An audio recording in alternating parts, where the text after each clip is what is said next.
Hello there folks, my name is Spoonks and I saw Wake Up Dead Man, a Knives Out mystery, and it was excellent. I was really looking forward to this movie. I'm a big fan of the previous installments and I just want to keep seeing these movies because he's been shown that he knows how to make really solid murder mysteries with the last two, and this looked to be another solid entry into the franchise. It looked to be a much more serious, darker film from the trailers, so much so that I thought it was going to be the horror movie of the franchise, or maybe the Halloween special, if you will. It wasn't, but I was still really excited about it. The trailers looked really promising. I loved the cast, and the premise definitely intrigued me, and I'm happy to report that this is just another solid entry in the franchise and further proof that he just needs to keep making these movies. Maybe not for the rest of his filmography. I would like to see something new from him, but definitely every now and again I'd love to see more of these movies. This was again another solid entry in the franchise. What I'm noticing more and more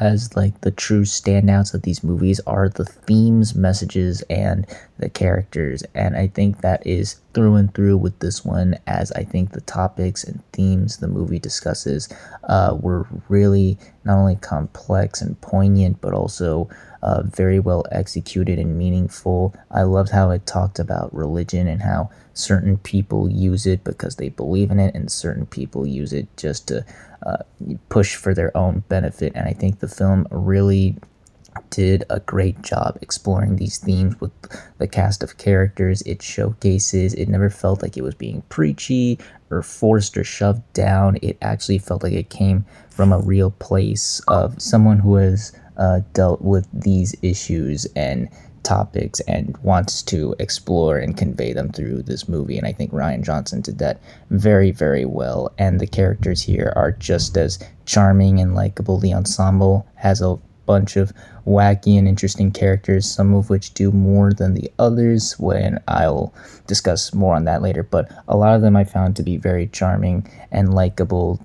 Maybe not as funny or as compelling as the past couple entries, but they were still really fun and interesting to follow through and through, and obviously guess which one committed the crime. The standouts being obviously Daniel Craig as Benoit Blanc. Once again, he's just having a blast playing this character. He loves doing these movies, and honestly, again, like I said in the video, I hope they keep making these movies so he can continue returning to the character. Josh O'Connor is the big breakout standout here, like Ana de Armas and Janelle Monáe. He has a lot of focus on him, and he brings this warmth and passion to it that I wasn't expecting.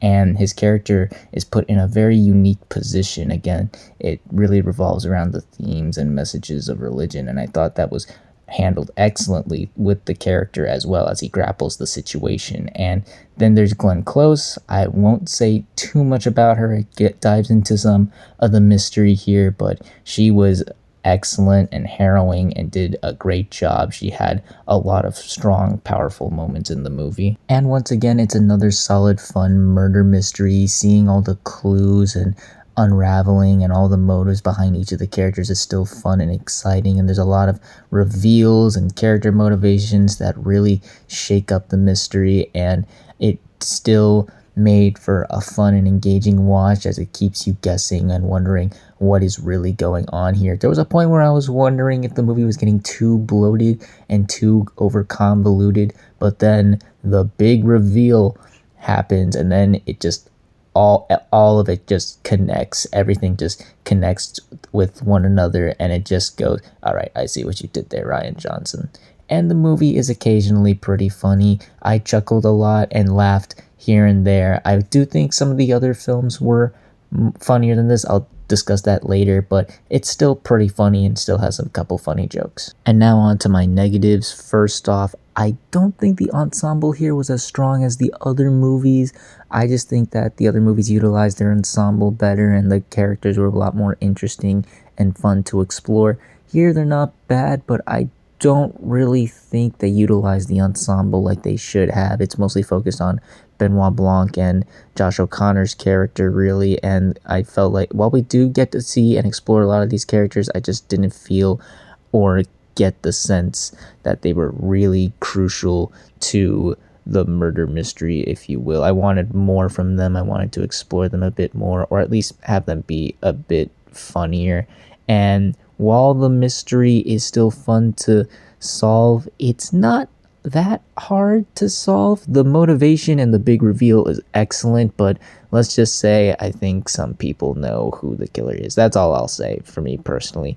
And again, I thought the other two movies were funnier. Again, mostly it was chuckles for me, and I did laugh a handful of times, but again, I found the first two movies to be a lot funnier. They got much bigger laughs out of me than this one did. But despite those flaws, this is another solid entry in the franchise. Again, I just hope he keeps making these movies. Maybe not for the rest of his career, but again, I would love to keep seeing these movies every now and again. I loved its messages and themes the film explores.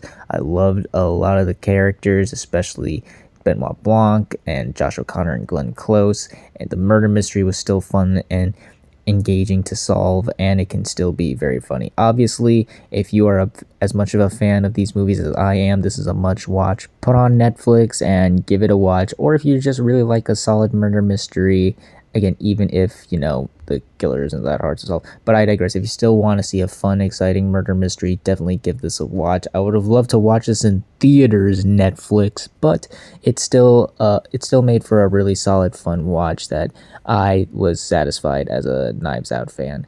So those were my thoughts on Wake Up Dead Man, a Knives Out mystery. What did you all think of it? If you've seen it, did you like it? Did you hate it? Comment down below and let me know.